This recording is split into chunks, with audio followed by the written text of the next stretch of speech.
नमस्कार, आप देख रहे हैं नवांबे न्यूज। कांग्रेस मीडिया विभाग अध्यक्ष मुकेश नायक ने महिला आरक्षण पर केंद्र सरकार से जवाब मांगा। उन्होंने कहा कि भारत उन चुनिंदा देश में रहा जहां महिलाओं को मतदान का अधिकार आजादी के पहले दिन प्राप्त हो गया। अमेरिका जैसे देश में महिलाओं को इस अधिकार के लिए लंबा इंतजार करना पड़ा।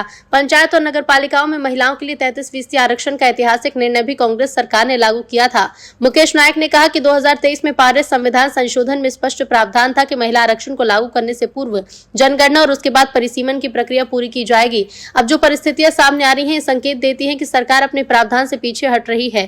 साल 2023 में पारित महिला आरक्षण विधेयक की अधिसूचना जारी की जा चुकी है। जब लोकसभा में उसी विषय से जुड़े संशोधन विधेयक पर चर्चा और मतदान का औचित्य क्या है। उन्होंने सवाल उठाया कि क्या ये पूरी प्रक्रिया केवल राजनीतिक उद्देश्य से संचालित हो रही है। ये स्थिति न केवल भ्रम पैदा करती बल्कि सरकार की नीयत पर भी सवाल उठाती है। ये विधेयक वास्तव में महिला आरक्षण का नहीं बल्कि परिसीमन से जुड़ा प्रतीत होता है, जिस पर महिला आरक्षण का आवरण डाला जा रहा है। पिछले 30 महीने में ऐसा क्या बदल गया कि 2023 के बाद की जनगणना के बाद के आधार करने वाली सरकार अब 2011 की जनगणना की ओर लौटती नजर आ रही है। इसका जवाब देश की जनता को मिलना चाहिए। पत्रकार बंधुओं और हमारे साथी राष्ट्रीय प्रवक्ता भाई अभय दुबे जी,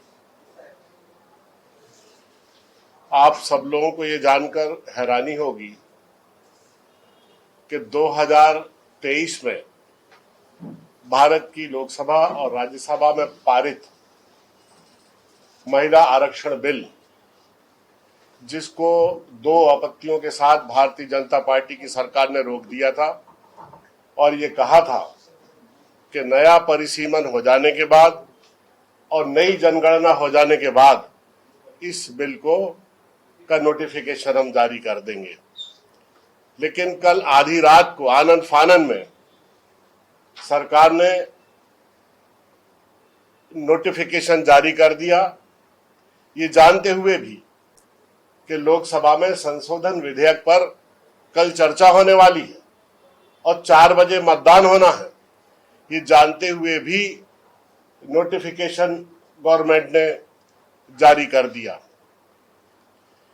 ये बिल्कुल मंशा साफ जाहिर हो गई भारतीय जनता पार्टी की कि इनका उद्देश्य महिला आरक्षण बिल को पारित करना नहीं है। वस्तुतः ये नए परिसीमन पर फोकस कर रहे हैं, जो राजनीतिक उद्देश्यों को लेकर इन्होंने नए परिसीमन के दूसरे बिल को लोकसभा के अंदर पारित होने के लिए रखा है। मुझे एक बात समझ में नहीं आती है कि 2011 के जनगणना को अगर हम आधार मानकर नया परिसीमन लागू करते हैं तो 2011 के बाद जो बहुत बड़ी संख्या में मतदाता सूची में परिवर्तन हुए हैं, मतदाताओं में बढ़ोतरी हुई है, तो उसको आधार माने बगैर अगर परिसीमन होगा तो परिसीमन कैसे जायज हो सकता है, आप स्वयं कल्पना करें। मध्य प्रदेश कांग्रेस कमेटी के इस सभागार में आप लोगों का स्वागत है। हमारे बीच